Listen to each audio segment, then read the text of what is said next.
One of the running jokes with God of War is that Kratos kills gods with the same casual nature that one might take a Sunday drive. He single-handedly destroyed the entire Greek Pantheon, Titans included. Well, that's what people will tell you because he didn't quite kill as many as you'd think. In fact, here's a list.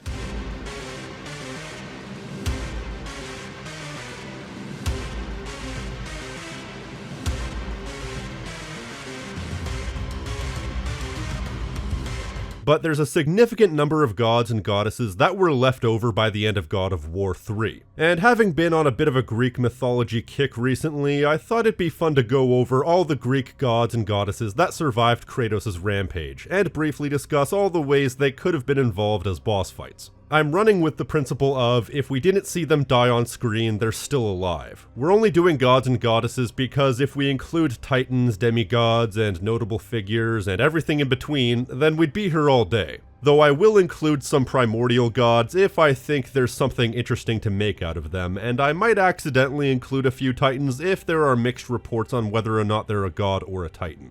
I have a list of all the gods and goddesses that I'm going off of, but there's always a chance that I'm gonna forget a few, so if I happen to miss anybody, let me know in the comment section below. Plus, we're sticking to Greek gods. Most Greek gods eventually transitioned into Roman gods, but Roman mythology also has its fair share of unique deities, such as Janus, but we're sticking to the OGs here. So let's get started with the gods that are alive that appeared in the series, either physically, by proxy, or by implication. Oh, and forgive me if I get some of the pronunciations wrong. Aphrodite, goddess of love. We do actually encounter Aphrodite in these games, however, if you know anything about that encounter, you know I can't show you it without getting demonetized and possibly kicked off YouTube. Although she does also briefly appear in the first game. Either way, she survives, and I gotta say, it's funny how immediately after the encounter you have with her, you walk right into Hephaestus' workshop all defiantly like, yeah Hephaestus, I just f***ed your wife, what you gonna do about it? Kratos, the original Switch Giver. That said, she was never a character that was built for a boss encounter, so fighting her would be incredibly out of place. Artemis, goddess of the hunt, the moon, etc., and Apollo, god of the sun, music, poetry, medicine, etc., etc., etc. Now, this one's a bit of an odd one because Apollo actually never appears in the series properly. Yeah, except for the statue before y'all start jumping up my butt. The sun god we kill is actually Helios, because apparently Greek mythology needed 2 sun gods. Or more, honestly. You'll understand in a bit. But apparently there was conflicting stories about what he's actually the god of because he was the god of so many things. So he may not have technically even been a sun god, but Artemis and Apollo are the twin archers, so it's a bit of a catch-88. You can't have one without the other, so Artemis briefly appearing in the first God of War as a face in the wall implies the existence of Apollo as well. We even get the bow of Apollo in God of War 3, however Artemis never appeared after that, and Apollo never appeared at all. Meaning they're both still alive, and I think they could have made for a cool tag team double fight, kinda like what the Sisters of Fate were, just with less time travel and more archery. In my own headcanon, I think that Artemis, being one of the smarter gods, saw the events of God of War 3, saw the writing on the wall as soon as Kratos sat down on his throne with that look on his face, and told Apollo that they should probably go hang out on their birth island Delos for a couple of years while this whole thing blows over. Demeter, goddess of agriculture. She's briefly mentioned in Chains of Olympus as she's the mother of Persephone, that game's antagonist, but her only other major appearance in the entire series is in the novelization of God of War 2. Agriculture is a bit of a vague power, so I couldn't think of any way that she could be made into a boss fight, though I'd imagine a scythe would be involved. And hey, if the goddess of spring can be a kick-ass boss fight, I see no reason that the goddess of agriculture can't also be a kick-ass boss fight. It's just not immediately obvious how you get from A to B. Eos, goddess/titaness of dawn. Despite technically being a titan, much like Helios, Eos isn't portrayed like the other titans in the series. She's portrayed as a goddess and also is interpreted in some stories as a goddess and not a titan. Either way, she appears in Chains of Olympus to help you find Helios and is never seen again. I'm surprised she wasn't involved in the Battle of Olympus during God of War 3, as she could have made a similar impact to the game as Helios, but then again, Helios wasn't really a boss fight anyway. You just ripped his head off, so maybe that wouldn't have been the best inclusion. Morpheus, god of dreams, and Hypnos, god of sleep.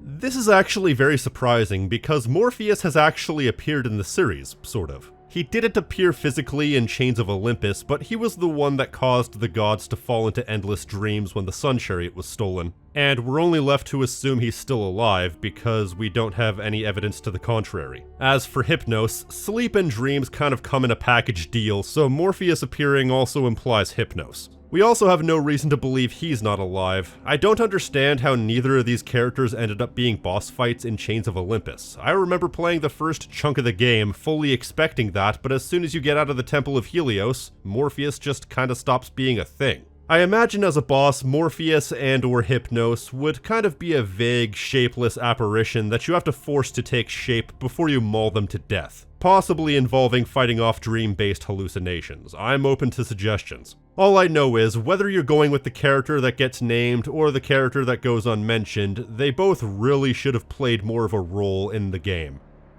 Hestia, Goddess of the Hearth.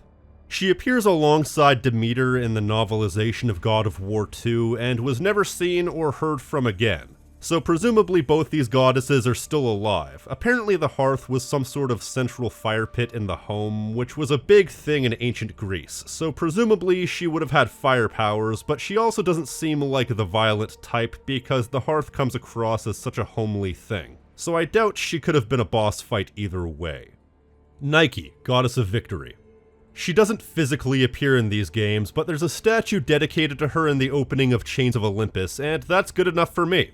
Here's a fun fact as well. Nike had a couple of siblings that each represented similar abstract concepts. One was the personification of power, one was the personification of glory, and one was the personification of strength. The personifications of power and glory, Bia and Zealous, respectively don't make an appearance in these games. However, the personification of strength kind of does. Why is this a big deal? Because his name was Kratos.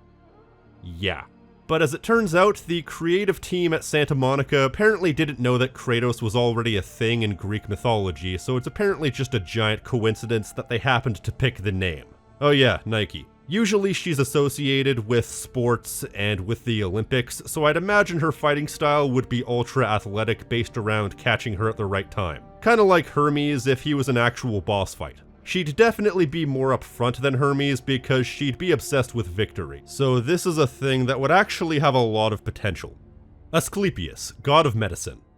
Apparently a more specialized doctor than Apollo. Once again, Asclepius never actually appears in the games, or even in the comics. However, in one of the comics, Kratos visits the spire of Asclepius in order to get ambrosia for his sick daughter. So he technically appears in the series by proxy, and we have every reason to believe he's still alive. Medicine, though, not an active power you can make into a fight. Triton, son of Poseidon and god of waves. Once again, there's a statue of him in Chains of Olympus, but we never actually see him in person. So presumably he's still alive. He could have played into the Poseidon boss fight or been a boss fight during the part of Ghost of Sparta when you're destroying Atlantis, which would have made Poseidon have much more of a grudge against you in God of War 3, which would have made that fight all the better. So yeah, there are a couple of options for him. Amphitrite, goddess of the sea and wife of Poseidon, not to be confused with Poseidon's princess. There's a statue of her in Pandora's temple, but we never see her in person, so presumably she's still alive. I'd say the same applies for both her and her son as far as how the boss fight could have worked. Circe, goddess of sorcery. Okay, so this one's a bit weird. Circe never appeared in God of War proper, but she does appear in the Rise of the Warrior webcomic, which I'd never heard of before doing research for this video, but as it turns out, Rise of the Warrior was an officially licensed prequel to God of War Ascension. So she's technically made an appearance in the series in the loosest way possible. Sorcery is such a loosely defined thing that you could pretty much do anything with a hypothetical boss fight, so really take your pick. So that's all the living Greek deities that have appeared in the series in some way or another. As for the Greek deities who we never saw, the list is slightly longer, so let's start with the gods. Achelous, god of the Achelous River.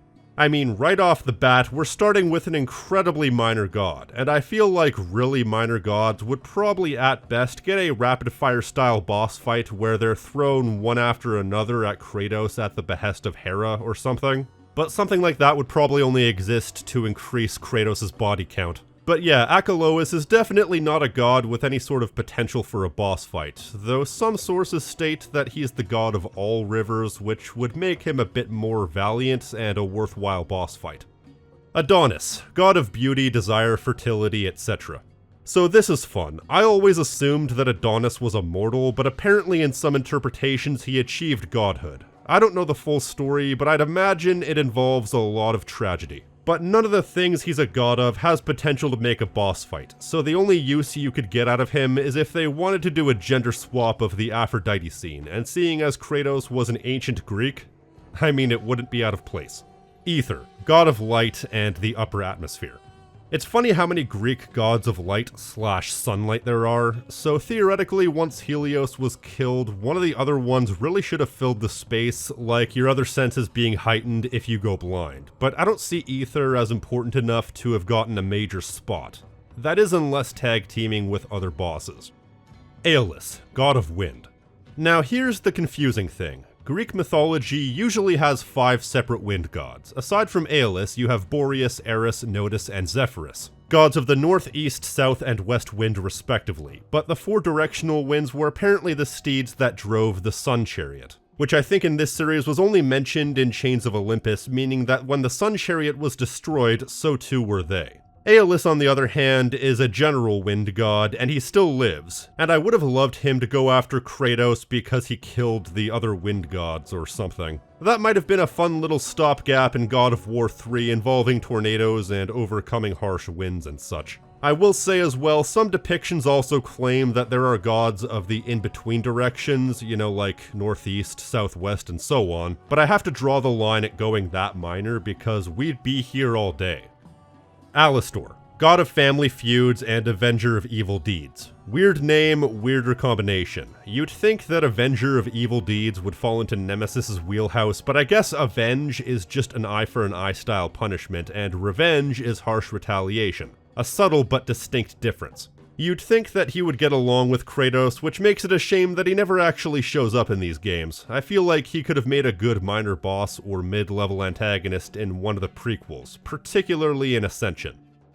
Aristeus, minor god of beekeeping, cheesemaking, and various other things. This is about as minor gods get, so I'd imagine he'd crumble after one hit. Astrius, god of dusk.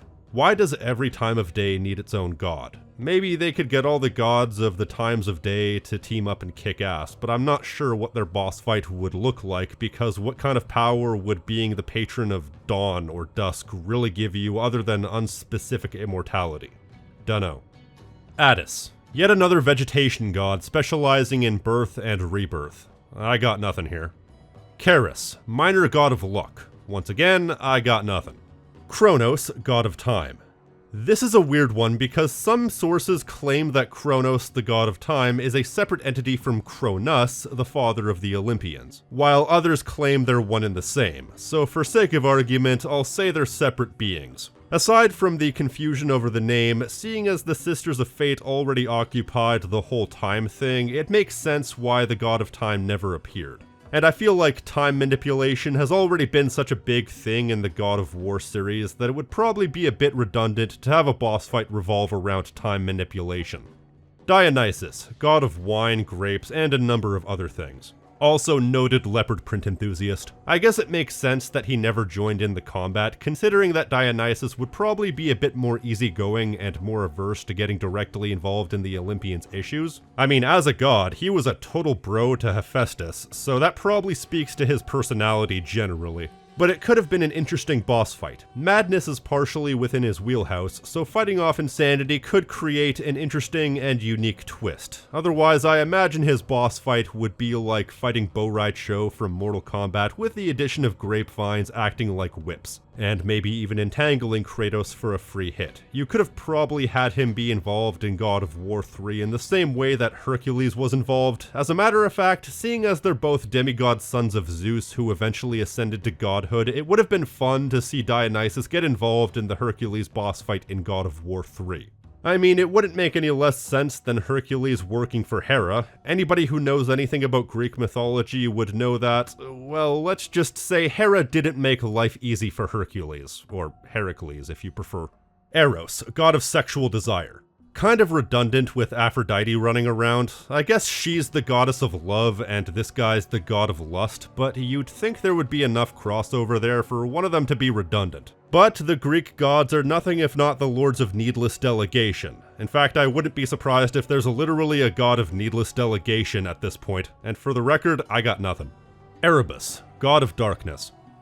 Oh god, let me tell you something. Trying to decipher the family trees of Erebus and Nyx was a pain in the tits. Between them being responsible for something like a dozen gods and several other notable figures, enough for a pretty stacked roster for a game if I'm being honest, it was a massive headache, and I mean we've already killed Charon and Thanatos. So they would probably have a grudge against Kratos. A game like that would probably need more meat on its bones as far as story to justify itself, but there is something there, and Erebus could potentially be a final boss, manipulating light and using that to psych you out, as well as teleport around to attack you and whatnot. Geras, or Geras, god of old age. Otherwise known as the god that would literally crumble to dust after one hit, so unless you're doing a sort of ironic anti-boss, it would probably not be worth it to have Geras in there, or Geras in there. Hymenaeus, god of marriage ceremonies. I could write an essay on all the ways that wouldn't fit into the series. Momus, god of satire, mockery, censure, writers, and poets, and a spirit of evil-spirited blame and unfair criticism. Otherwise known as my patron deity. I can't think of any way this could have worked into the games unless you want to get super meta and have Kratos get angry at the critics left unimpressed with his latest outings, and now I just have this image in my head of Kratos bashing a reviewer's face into the ground while yelling about how the term woke is just a meaningless word often used as a thinly veiled excuse to complain about women and minorities. Just for the record, that was nothing more than a wry comment. Please don't take it too seriously. We're all friends here. Moros, god of impending doom. I'm not sure if Moros is a god or just a personification, but either way, he's a bad dude. He could have potentially made a good minor antagonist, seeing as the whole impending doom thing has affected Kratos multiple times because of how many times he's died. I don't have any specific ideas, but it's an open-ended concept. Pan, god of nature and everything that comes with it.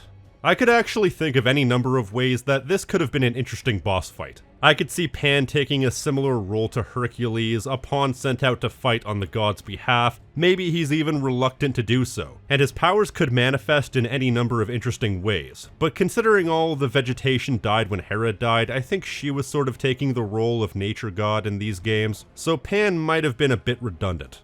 Phobos, god of fear.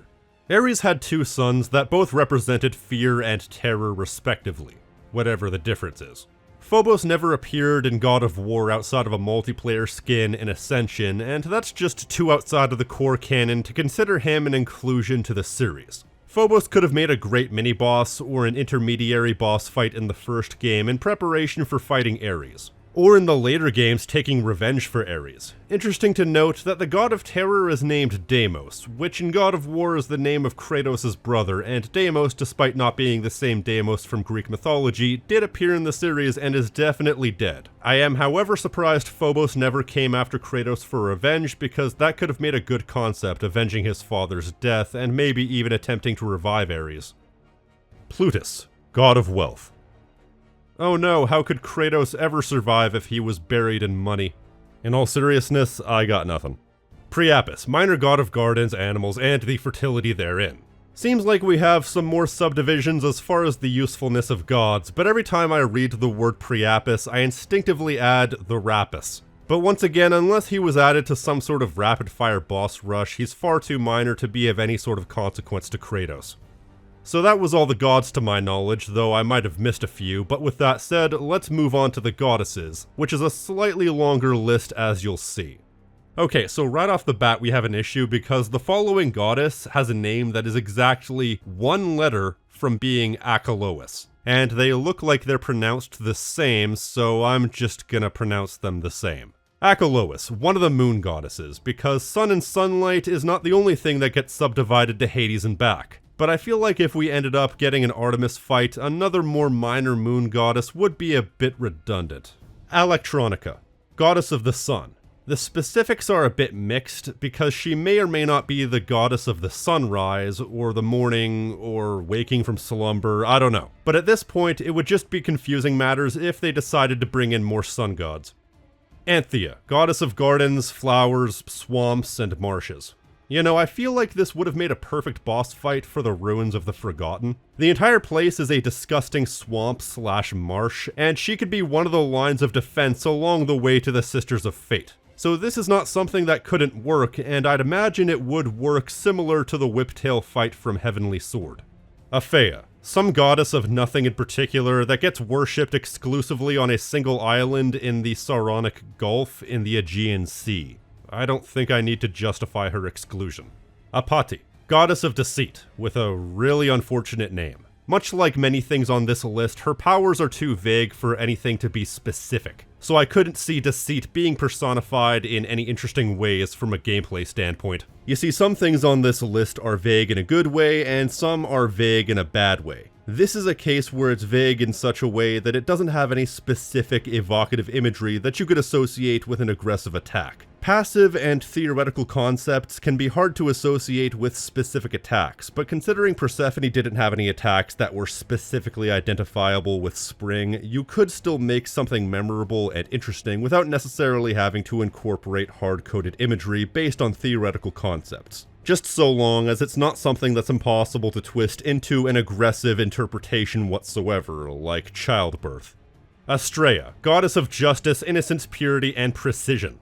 Basically, she's the judge, jury, and executioner, which I think could have made her be an interesting boss fight in the underworld either in the first game or the third game, because she would obviously have a lot of opinions on all the things that Kratos has done. She would want justice, and based on her artistic interpretations, she would definitely be a flying boss. Other than that, basically everything is open-ended.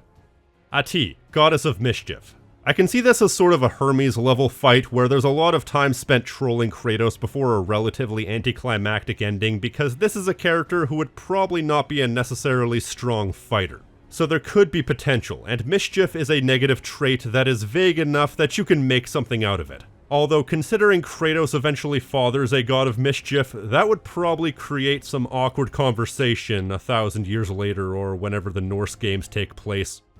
Bia, the goddess of force.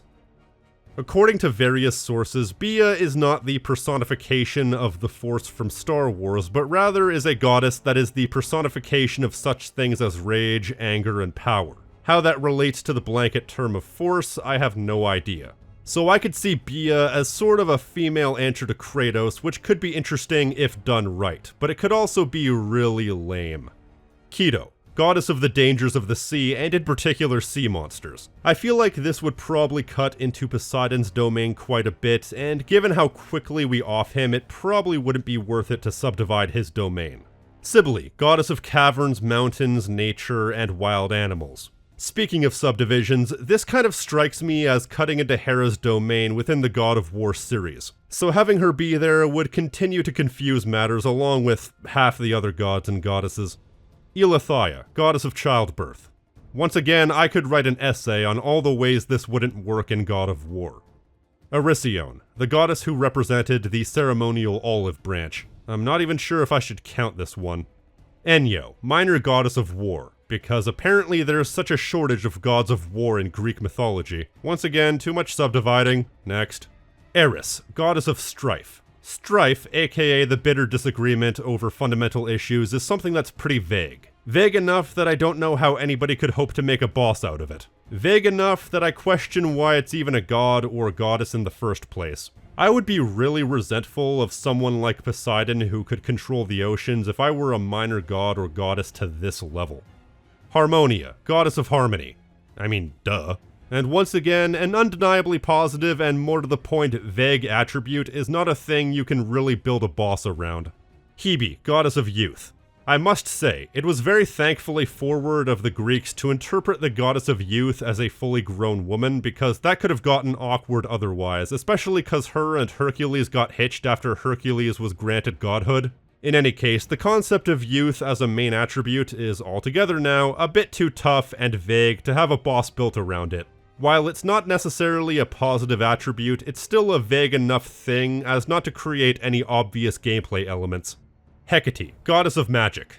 Doesn't that also kinda cut into Circe's domain? But Hecate was also the goddess of other things, ghosts, necromancy, witchcraft, and so on. which means there would be a lot of interesting ways for her power to be used. I would have used her during the barbarian boss fight in God of War 2, because if she's the goddess of, among other things, necromancy, then she could have blessed the barbarian general and essentially given him power over her domain, which could have explained why he was able to revive the dead the way he did.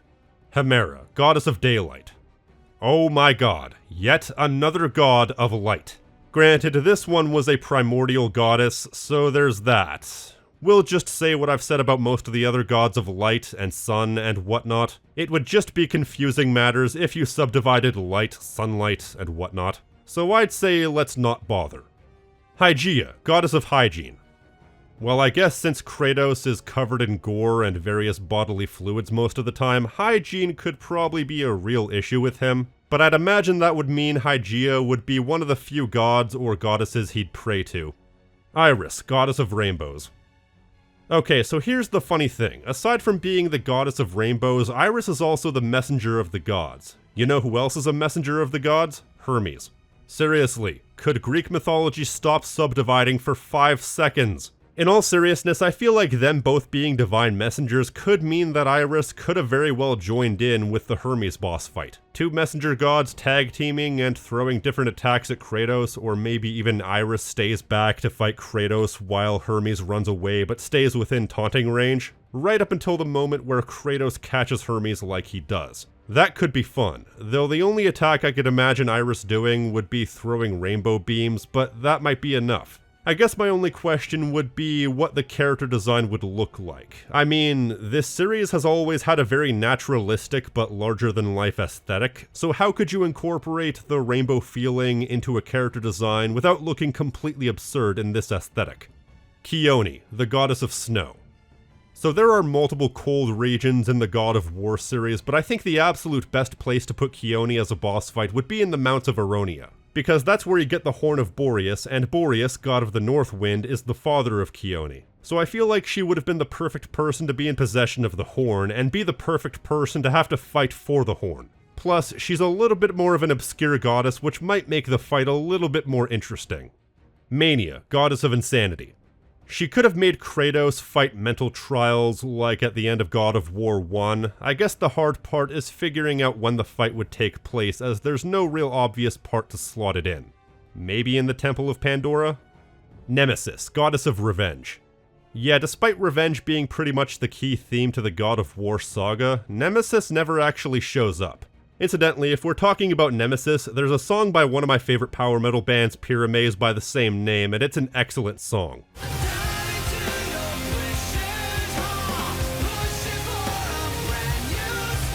Pyramase is a vastly underrated band in general. As for Nemesis herself, I feel like the perfect person to pair her up with would actually be Hecate. Because if Hecate has the power of necromancy and Nemesis is all about revenge, then together they could make Kratos face all the fallen foes who still have a grudge against Kratos. Nyx, goddess of the night. Alright, so now we've come to Nyx, goddess of night, and mother of pretty much everything bad in the universe, and also Hypnos. Like I said before, Nyx has such a large family that you can easily have an entire game based solely around that family, and if Nyx is not at least part of the final boss, or series of final bosses, that would be a very disappointing thing. The concept of night is a vague enough thing, but also an antagonistic enough thing that her specific attacks would have to be a little bit creative, but she also gave birth to like every monster in Greek mythology, so like, you could come up with something. Oisis, goddess of misery, anxiety, grief, depression, and misfortune. AKA the goddess that would definitely be the most fun at parties. Something tells me that this is a boss that has powers far too nebulous to make anything out of, so unless they were a minor part of a larger series of boss fights, I don't see any way this character could make a boss fight, especially when I can barely pronounce the name. In fact, I've already forgotten how to pronounce it. Orithia, goddess of cold mountain winds. I guess the same thing applies for her as Chione, especially because Orithia is the mother of Chione. Pytho, goddess of persuasion. Definitely nothing you can make into an interesting fight. Pheme, goddess of fame and gossip. See last entry. Philotes, goddess of friendship. Yeah, that's a goddess who would definitely have no bearing on Kratos' life by around the midpoint of God of War 2, so she's not exactly worth dwelling on. Psyche, goddess of the soul. Isn't that Hades' thing? Selene, goddess of the moon. Another one? Themis, goddess of order and justice. Another one?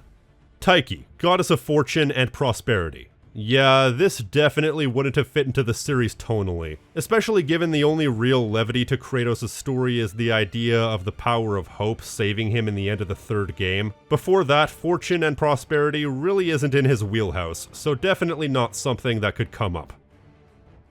Alright, well that was all the gods and goddesses that I'm aware of that either survived the Greek saga of the God of War series or never showed up, so were implied to have survived. You know, it occurs to me that given how many gods and titans showed up, we never really saw many of the primordial gods, or protogenos if you prefer. So at least a good chunk of these gods and goddesses left over are primordials, which is an interesting thought. I wonder if that'll play into further games. Probably not. We're probably going to end up seeing Egyptian mythology represented next, if anything. But even when you take out all the minor gods, there's still a number of heavy hitters that could have carried their own games. But still, they were pretty burnt out after 6 games, so pushing it further beyond that probably would have only diminished the series. It's also worth mentioning just how many more goddesses survived compared to gods. I guess it makes sense because many of the Greek goddesses were goddesses of things that were more passive or concepts that really wouldn't apply to God of War all that much. So yeah, it's really not something you see all that much unless it's extremely contextually appropriate, which I'm completely okay with. Persephone is trying to destroy all of reality? Yeah, that makes sense, and Hera only died because she wouldn't keep her mouth shut about Pandora.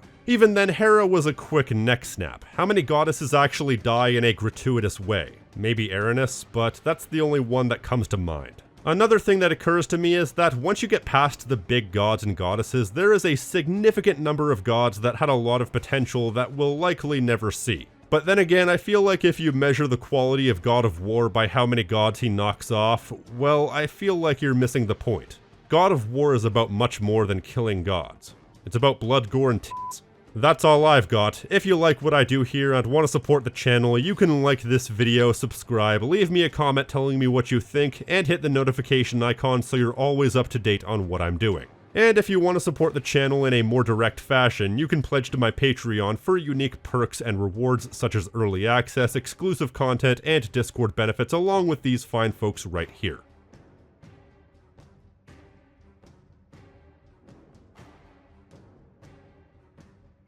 And an extra special thank you to Billy Not, Brooklyn, Gaw004, Leyabout, MyNameIsTank, Raaf, TyTrovy, and WeirdWebbster for going above and beyond. Elsewise than that, I've been the King of Snark Style right here on Tactical Bacon Productions, and I will see you next time. Stay crispy, my friends.